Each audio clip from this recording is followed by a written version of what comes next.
Welcome back.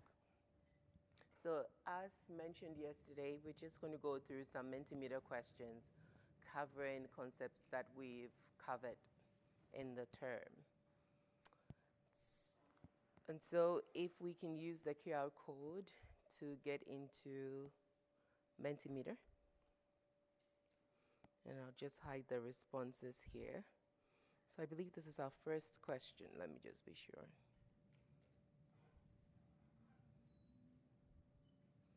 Okay, yeah, that's our first question. So it says, and I do have to use a lot of abbreviations because it only gives me a limited number of characters. So this is saying that a PhD researcher is evaluating CAs, Canada's folic acid fortification program. Which population is at greatest risk of harm if folic acid intake is high? I think this is a question we've talked about in class before. Hopefully we do remember this question.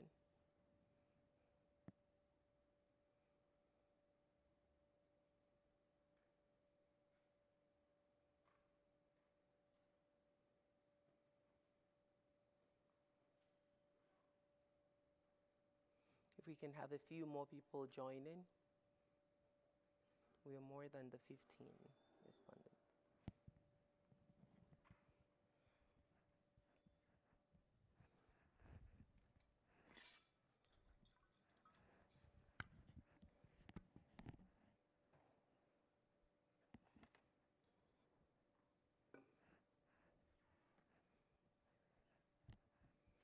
Okay, so let's see the responses that have been provided.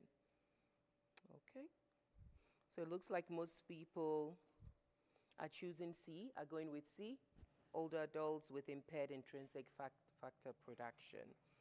And so just to show the correct response is C. So if you recall, and I think we even talked about it yesterday again when we're doing the review, that there are some populations that are likely to have impaired intrinsic factor production, which is also very important for the absorption of vitamin B12. And so we talked about how when you have high levels of folic acid intake, that can mask vitamin B12 deficiency. And so in the population that has the highest risk of not having adequate levels of intrinsic factor, they stand to be at the greatest risk or the greatest harm if folic acid intake is really high. Okay. So children, non-vegan, consuming fortified cereals, if they're consuming fortified cereals, chances are they're getting some vitamin B12. And if they're non-vegan, they're consuming animal source foods, they're getting some vitamin B12 in addition to the folic acid fortification that they're getting. Okay. So pregnant women who are not taking prenatal supplements actually do need more folic acid. So chances of them having excessive intake of folic acid from the fortification is unlikely, right? And then young adults consuming plant-based diets with adequate B12. So if they do have adequate B12 levels, then the risk of it being maxed by having extremely high folic acid intake is limited as well. Okay, so let's move on to our next question.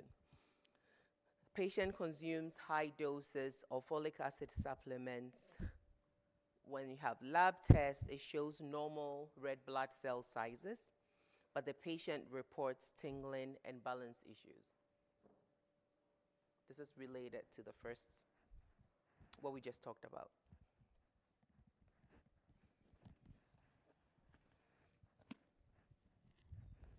And I'm just going to turn this off so people are not influenced by other responses.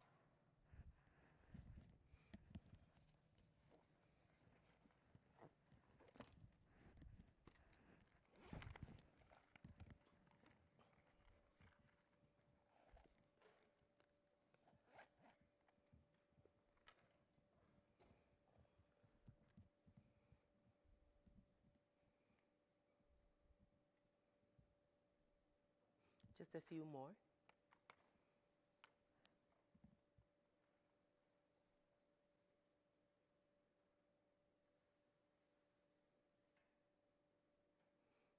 Okay, so let's see here.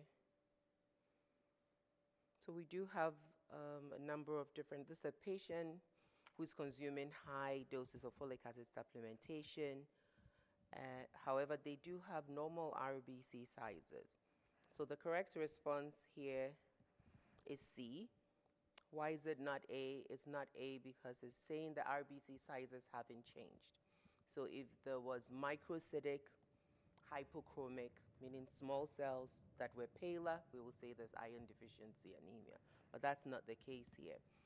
Folate toxicity causes nerve damage. We do know that it is very often deficiency of vitamin B12 that is responsible for the neurological damage, which we said is as a result of very severe vitamin B12, and if not addressed, can be very damaging. Okay.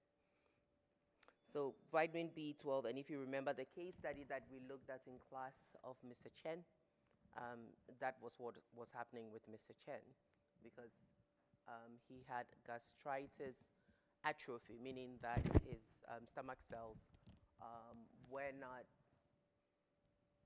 performing optimally, and so intrinsic factor production was limited. Okay. So inadequate vitamin D intake, this is not really directly related to vitamin D, and so the correct response here will be C. Let's try the next one. And this is something we've looked at in class before.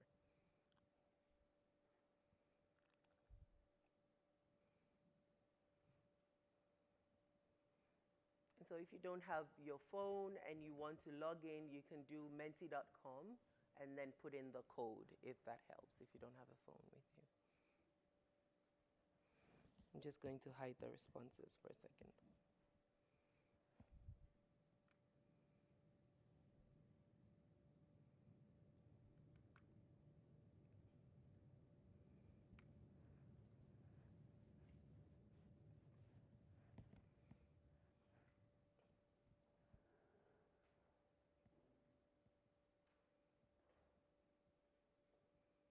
Maybe just a few more. When we get to 16, we can look at the responses.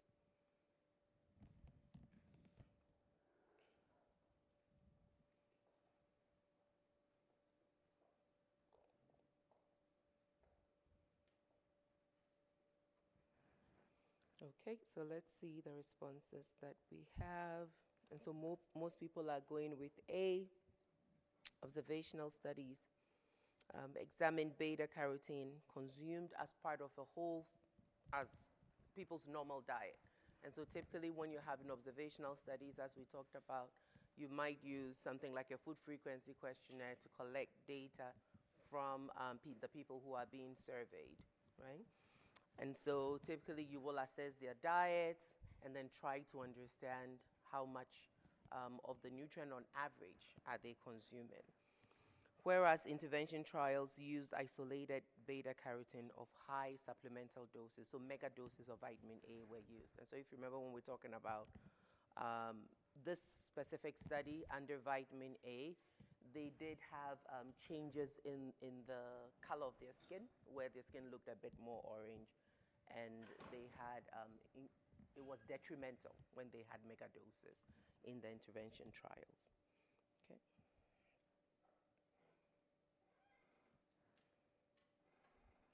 So moving on to our next one.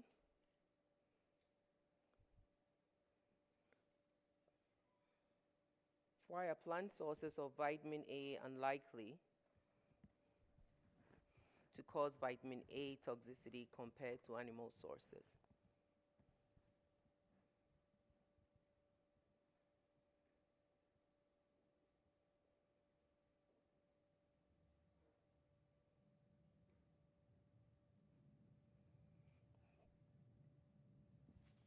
So this was one of the readings that we did in class as well, with a link to the Harvard nutrition resource.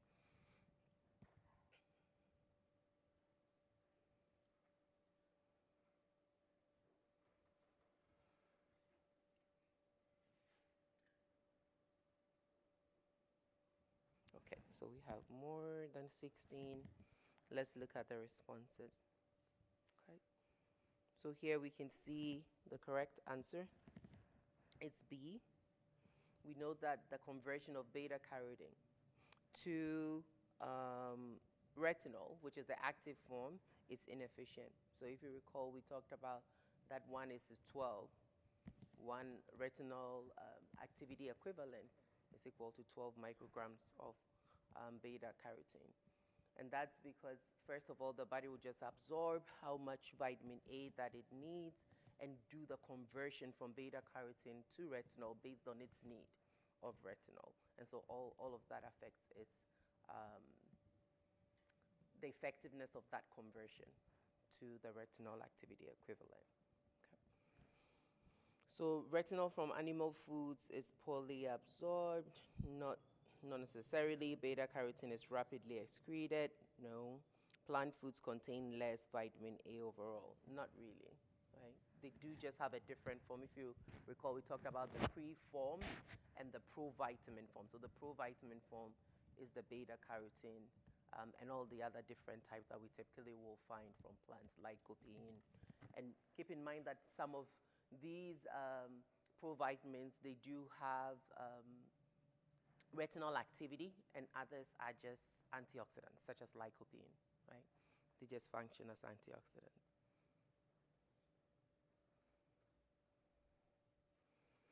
Okay, so moving on to what is not a function of vitamin D? What do we think?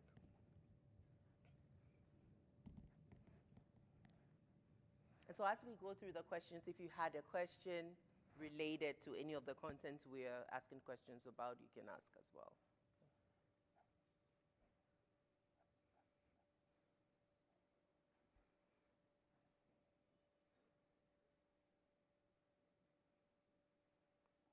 So just a few more people, and then we can move on.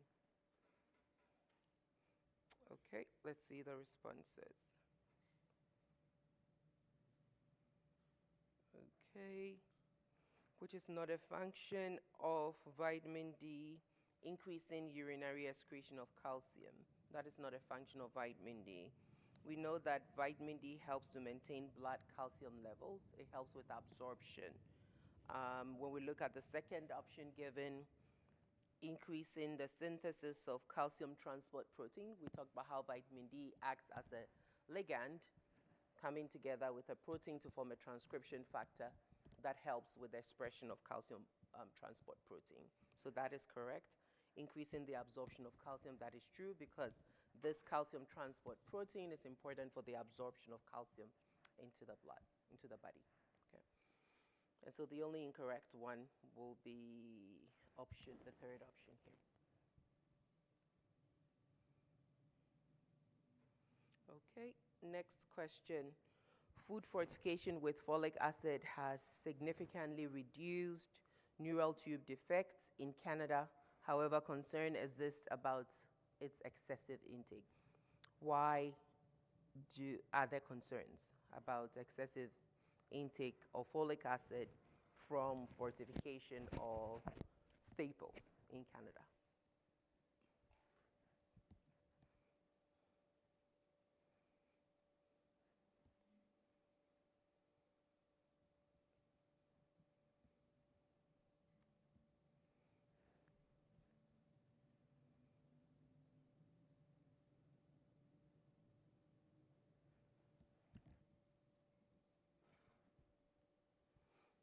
Okay, so we have 16 people.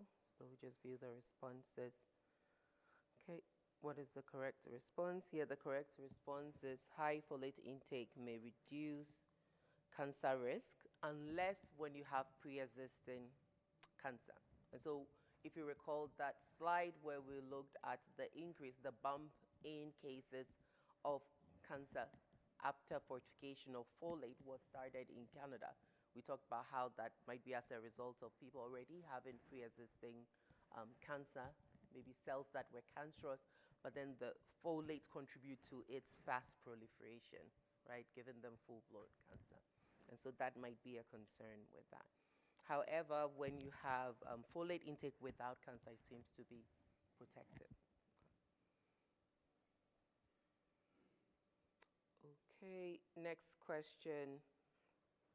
What is the difference between megaloblastic anemia and pernicious anemia?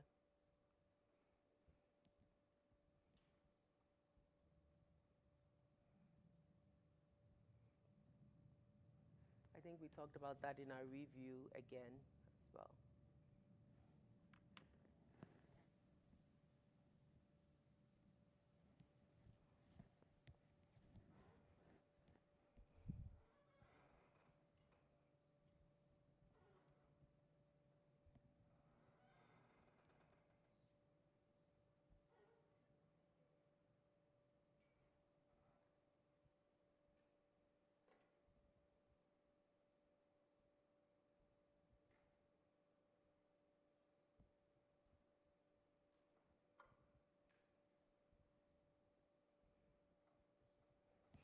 Okay, we have 16 people. What is the correct answer? That is the correct answer. So there's no, and we talked about this yesterday as well. So there's no difference when you're looking at the type of cells or what the cells look like, whether you're looking at pernicious anemia or megaloblastic anemia. The red blood cells look the same. However, the causes of the anemia is different. So pernicious anemia is as a result of an autoimmune disease, and then megaloblastic anemia is different. So when we looked at deficiency of folate, we saw how it leads to large cells because the cells are not dividing. And so you end up with macrocytic cells. Sometimes they have the nucleus in there, and sometimes the nucleus is missing when it is referred to as macrocytic anemia as well. Okay. So which statement here does not describe a vitamin B?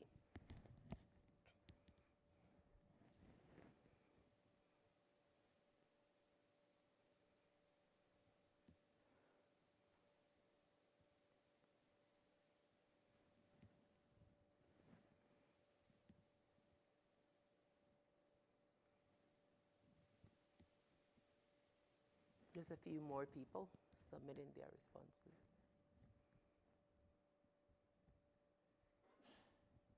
Let's see. Okay, we have 16 people. So, oh, that's a very split response. Let's see, what's the correct response? So the correct response is D. It doesn't act as a ligand for, or nor does it act as some kind of receptor controlling cell differentiation. We know that vitamin A does this role, right? Vitamin A is responsible for some of this differentiation that happens. It does play a role as a coenzyme for metabolic pathways that converts amino acids to energy. It's also a coenzyme in the metabolic pathway converting fatty acid to energy. That is when you have it directing things to acetyl-CoA.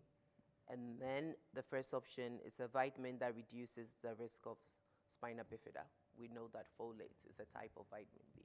And so that will be the correct response.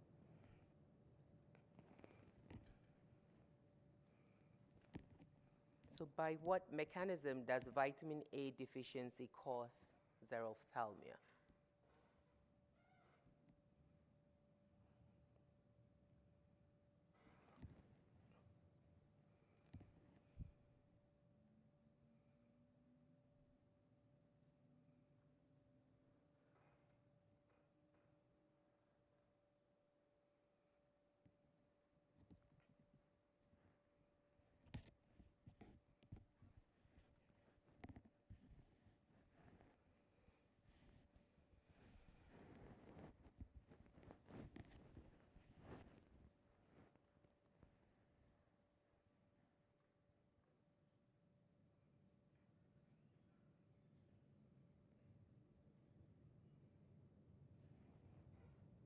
Okay, let's look at our responses and what is the correct answer.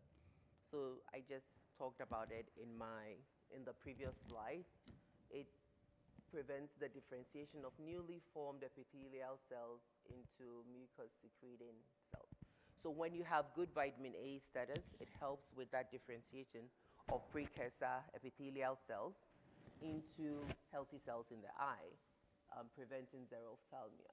Without vitamin A, what you have is you have differentiation of these precursor epithelial cells into cells with keratin, and that's what forms the whitish layer on the eye in xerophthalmia.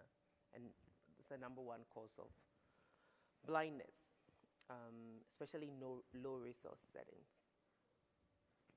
So which statement best describes the role of micronutrients in gene expression? Which statement here?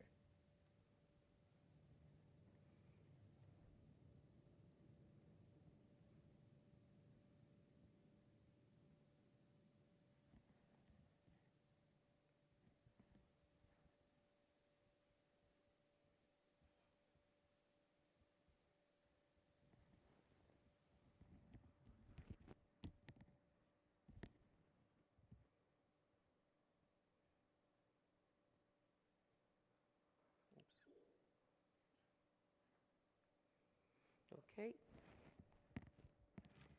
So these are the responses, and this is the correct response. Both retinoic acid and vitamin D influence the transcription of DNA into messenger RNA. And so if you recall from yesterday when we're talking about iodine, we talked about how iodine also performs a similar function as retinoic acid, which is a form of vitamin A, and vitamin D. So once it's transcribed, it's translated, and then the gene is expressed where the protein is synthesized. Okay, so only retinoic acid is the form that is involved in this role of transcription. And so that response here is not correct. Both retinol and retinal are ligands. That's not true. It's retinoic acid, that is. And then both retinol and retinoic acid are ligands. So we know why those responses are not correct. So what do babies born with mothers who were undernourished, so the word there should be undernourished, during pregnancy, or to mothers who had diabetes during pregnancy have in common? And so this is talking about fetal programming. We talked about fetal programming and how it was about developmental origins of disease, of chronic diseases.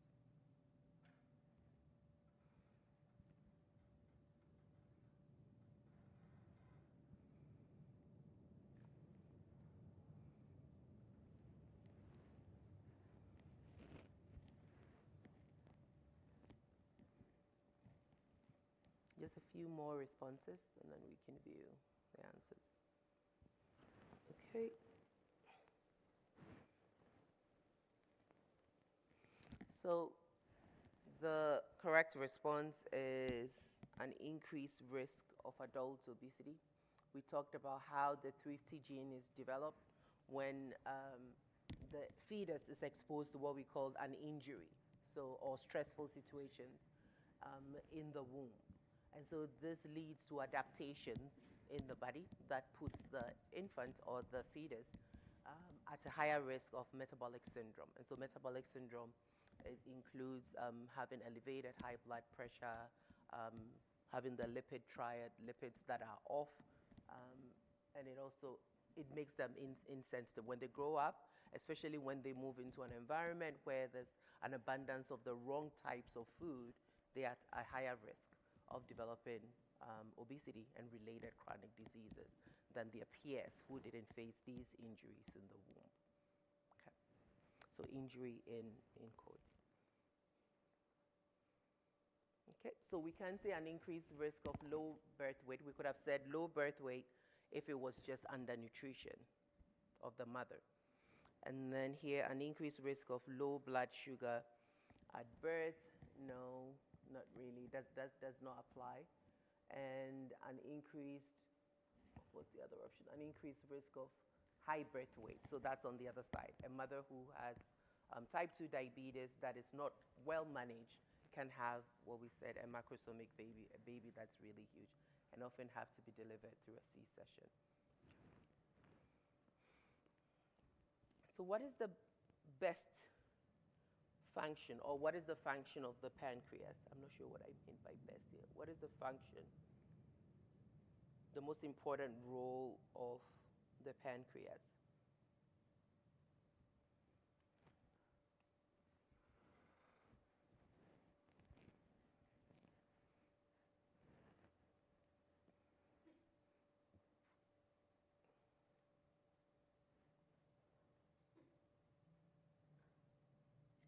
Okay, so we do have enough people. Okay. So the correct response here is regulating blood sugar levels by secreting hormones. So if you remember, insulin and glucagon, they're both produced by the pancreas, and they help with regulation of blood sugar. So the liver produces bile, detoxifying harmful substances. So the liver plays a role here, the kidneys as well, not necessarily the pancreas. And then storing vitamins and minerals, that would be the liver as well.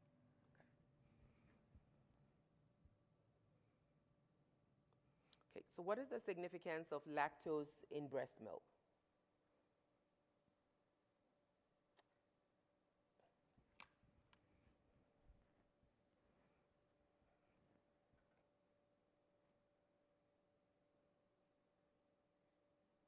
So we talked about breast milk being the optimal diet for, or optimal nutrition for an infant. And we talked about some of the components of breast milk. So what is the significance of lactose in breast milk?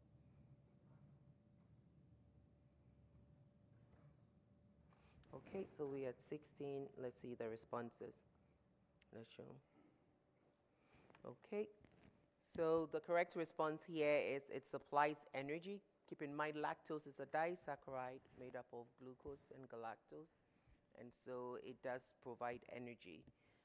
And it also aids in calcium absorption. So that's the role of lactose that we talked about when we're looking at breast milk.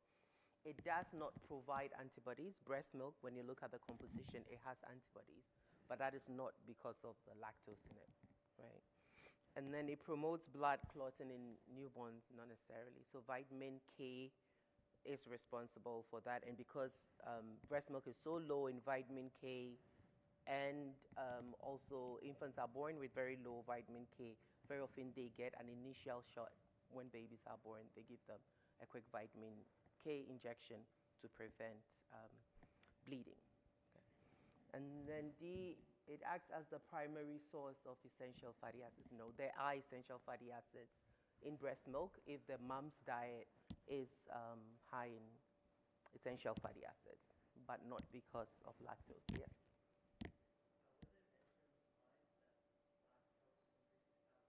I think so, yeah. So that it plays a role, or in the readings as well. It is somewhere either in the readings or in class, in the slides in class. Sorry? Sorry? How does it help? So it holds on to the calcium, and then it helps with its absorption. I can go into the mechanism. Maybe we can talk about it later, so we can finish our questions. Okay. So maybe after class, we have a chat about that. Okay, so moving on to the next. Confounding factors were equally distributed between the treatment and control groups. What is being discussed here? So this is much more early in the term, first few weeks of the term.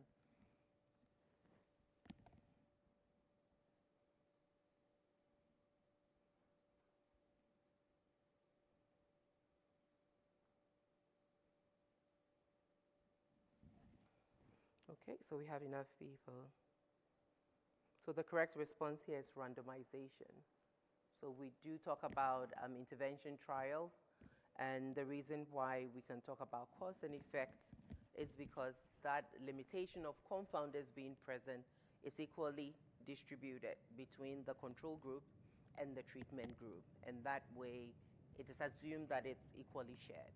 And so very often in intervention trials, one of the first things that you look at after you have randomized is to see whether your variables are looking almost the same in both groups, right? And that's when you say confounding is successful, right? Or randomization is successful because you have equally distributed the confounders. So it's not statistical adjustment. Statistical adjustment is what you do when you've identified some confounders. So through literature, through biological mechanisms, you can come up with some confounders and then you adjust for them in mathematical models. So that is statistical adjustment. It is not double blinding. Double blinding is when the researcher and the participants in the study both do not know which group they belong to. So they don't know if they are in the treatment group or they are in the control group. That is when we talk about double blinding. We can talk about single blinding when the participants in the study do not know which group they belong to.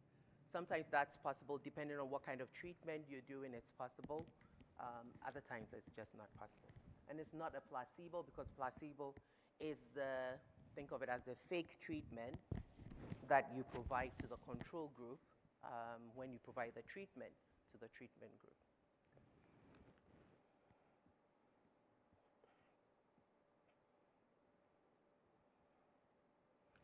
Okay, so which of the following is the characteristics that applies to all high glycemic index foods? I think we talked about this when we're looking at carbohydrates.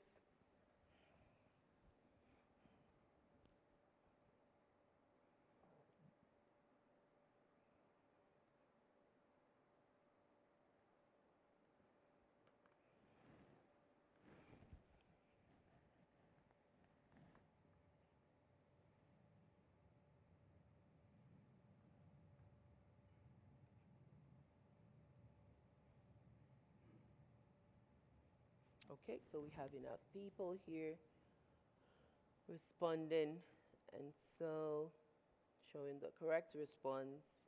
Great, we all had it. So a food that after being eaten will lead to a high rise in blood glucose. Next question, what will you recommend for someone with a family history of high blood cholesterol and cardiovascular disease? Will you recommend food A or food B? So the characteristics of food A and B are not listed here, but when you look at the responses, it gives you an idea of what they are.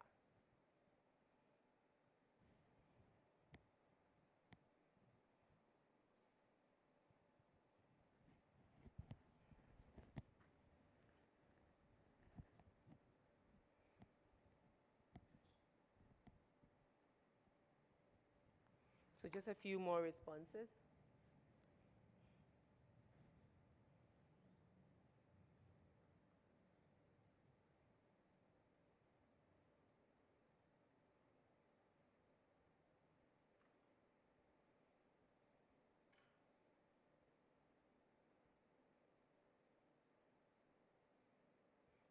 Okay, so let's take a look at it.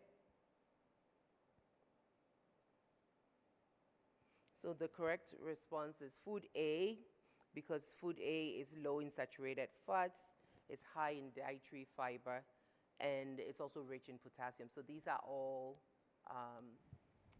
nutrients that we do know help to reduce risk of cardiovascular diseases and helps with blood lipids ratios as well.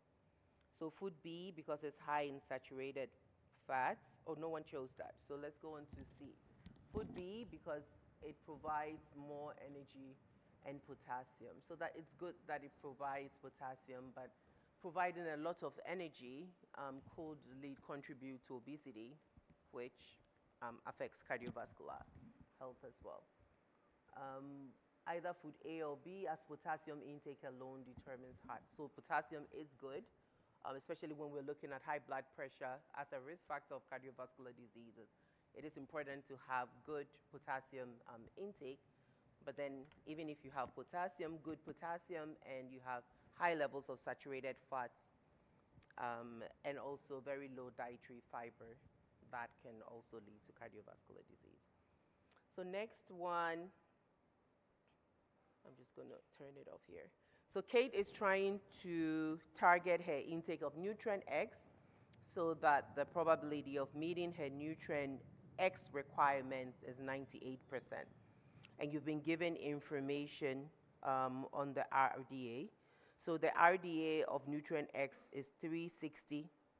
And sorry, I think I left that information out or I didn't show. Oh, okay. Perfect. Okay. So she's examining a food that has the following label for nutrient X. So nutrient X is contributing. So what this means is that when you look at the NFT, a serving of the food gives 20% of the DV for nutrient X. And it's asking what percent of Kate's target intake is met by this food. So the DV for this food is 500 milligrams, right? And the RDA is 360.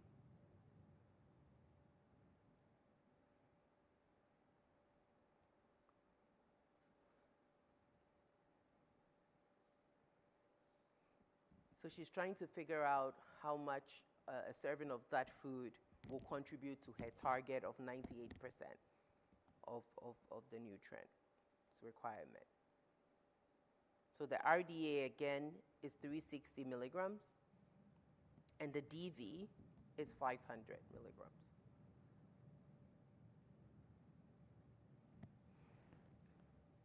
Okay, so let's look at the responses. Okay, and let's show the correct answer. Okay, so A is the correct response. So what we're doing here is we know the DV is 500 milligrams, right? And so first of all, we need to figure out how much is he getting from a serving of that food for that specific nutrient. And so since it's contributing 20% of the DV, we can multiply 0.20 by 500, and then we want to divide it by 360. Why are we using 360? Because her target is 98%, and 98% is essentially the RDA of that nutrient. Any question? No? Okay. And so once we get this, we calculate this as a fraction, we can find a percentage of it, and she will know how much of it she's meeting.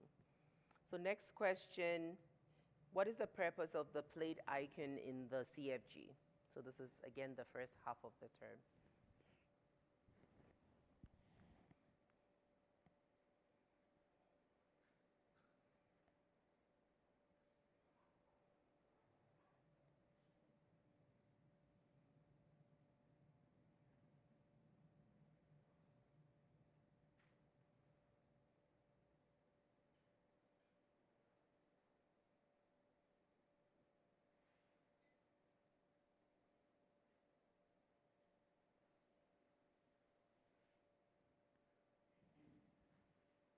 Just a few more responses.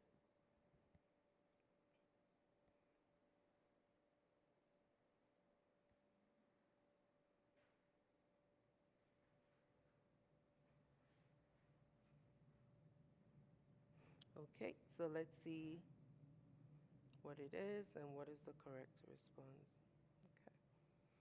So what the plate icon does is that it's able to show us the correct proportions of food that Canadians should be consuming. For example, vegetables and fruit should be consumed in higher proportions. So if you recall, it's half of the plate for vegetables and fruit. Why is option 1 or A not correct? It's not correct because it says to show Canadians the correct proportions of food they should be consuming. For example, whole grain should be half of the plate. So we know whole grains is a quarter of the plate and not half. Why is it not D, to show Canadians that a variety of foods should be consumed, for example, vegetables and fruit? Yes, it does show that a variety of foods should be consumed, but most importantly, it shows the proportions, how much should be consumed. Okay, so next question. What are some of CFG's recommendations with respect to sugar consumption?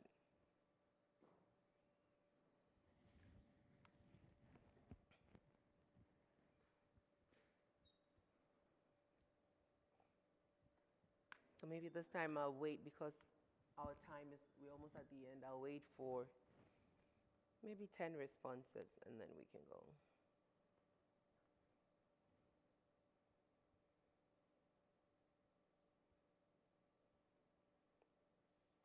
Okay, so here the correct response is D, or the last one. Canadians should avoid sugar-sweetened beverages, including fruit juices, and Canadians should drink water instead.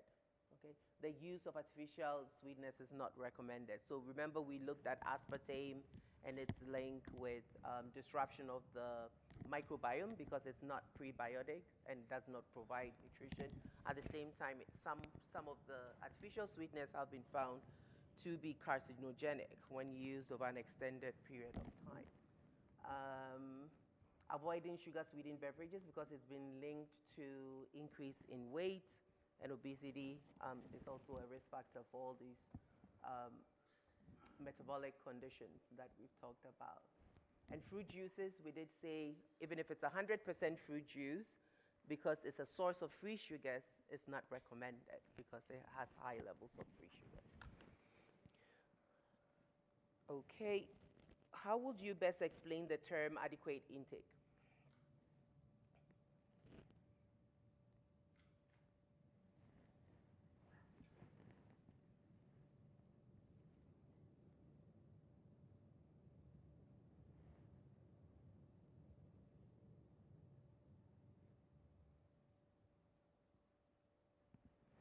Okay, we have 10 people. I'm just going. So the most correct response here will be the recommended intake use when there's not enough evidence to establish an RDA, right? And we said that very often they're looking at experiments that have been done or other research that has been done that gives the best evidence, the best estimate from the evidence that exists. So the minimum intake required to prevent deficiency symptoms, no. What did we say? The maximum daily intake level unlikely to cause adverse health effects. I think we're looking at the UL now, the upper tolerable, the tolerable upper intake level. And then the average daily nutrient intake levels that meets the needs of nearly all healthy individuals. What is this talking about? This definition. It's not the AI, but what is it?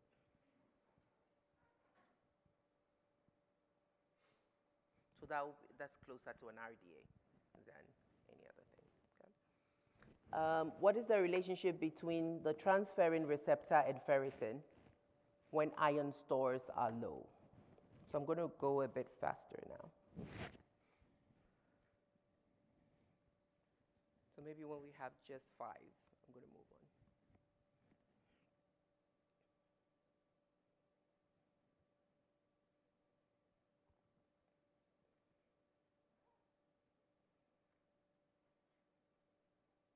Okay.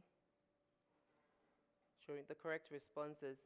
The expression of the transferrin receptor increases so that you can maximize, as we talked about yesterday, so that you can maximize the uptake of iron from the blood into the cells. And then the expression of ferritin decreases. And so this is what happens when iron stores are low. If you recall, ferritin is the first to drop, followed by transferrin levels, and then RBCs as well.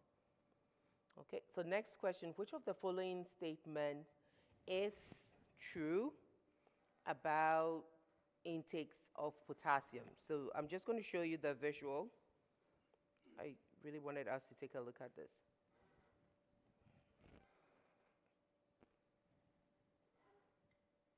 Okay. So this is the intake distribution. Keep in mind the first thing you want to look at is whether it's a requirement distribution or an intake distribution. We can see from the heading, it's an intake distribution for young males here. And it's from the Canadian Community Health Survey. The mean intake for this population is 2,584. Some things to notice about this curve is 2,584 milligrams per day. That's the mean intake for this population of young males. And then when we look at the AI for potassium, the AI in this age group is 2,500. So we can safely say that the mean intake is higher than the mean intake of that population is higher than the AI. We also see the percentage shown here, the percentage of the people whose intakes fell above the AI was 51%, as we can see. Okay. So now we can go back to our Menti question.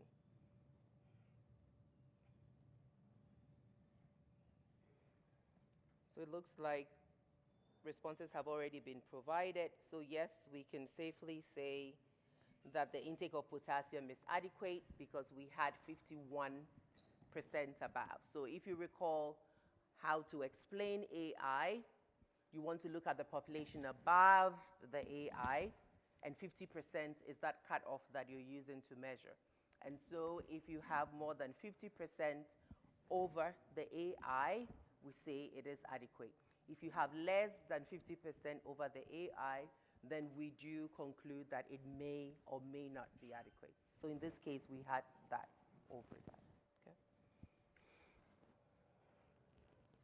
So there's a teenager in a low resource setting, goes into a clinic in a low to middle income country. She typically eats a lot of whole grains, but no meats. And she has suffered from repeated infections and delayed sexual maturation. Which nutrient do we think this person is lacking, this teenager is lacking? So correct is zinc. We talked about zinc yesterday, how it's involved in immune function, and also how it plays a role in growth as well. So zinc is the correct response. I'm just going to rush the next few slides. So which statement best describes the relationship between the TSH and iodine intake? What do we think?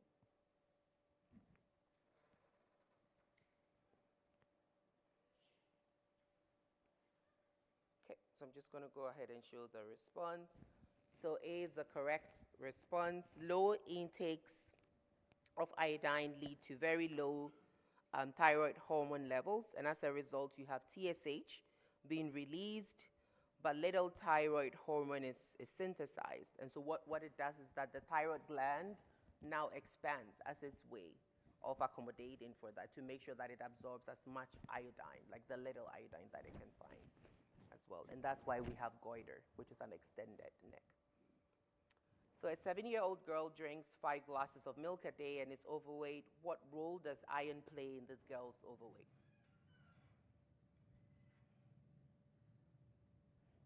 Just going to show the response. High milk intake. So if you recall, we talked about how calcium and iron compete for absorption. And so when you have high calcium consumption, what it does is that you end up having more calcium being absorbed instead of your iron. And we know that once you become deficient in iron, then a characteristic symptom of iron deficiency is fatigue and tiredness. And so chances are you are not engaging in as much physical activity, which can contribute to being overweight or obese. So we talked about that yesterday as well. So which one is not correctly matched?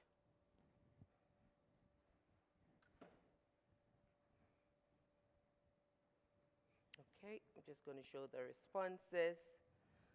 What is not correctly matched is A. So we have superoxide dismutase, and this is an it says it's an iron-containing enzyme that functions to reduce oxidative stress. But we know it's not an iron-containing enzyme. It's actually a copper and zinc-containing enzyme that helps to protect cells from oxidative stress. Okay. The other ones are correctly matched. Serum ferritin is an iron storage protein. Transferrin is an iron transport protein. And then we do know that transferrin receptors increase when you have low iron intake. Right? Another question about lactose as well. What is the significance of lactose in breast milk? And this is not related to its ability to help with calcium absorption.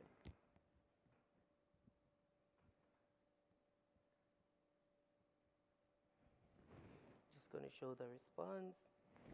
So the correct answer here is it is the main carbohydrate in breast milk, and it requires the enzyme lactase for digestion, and also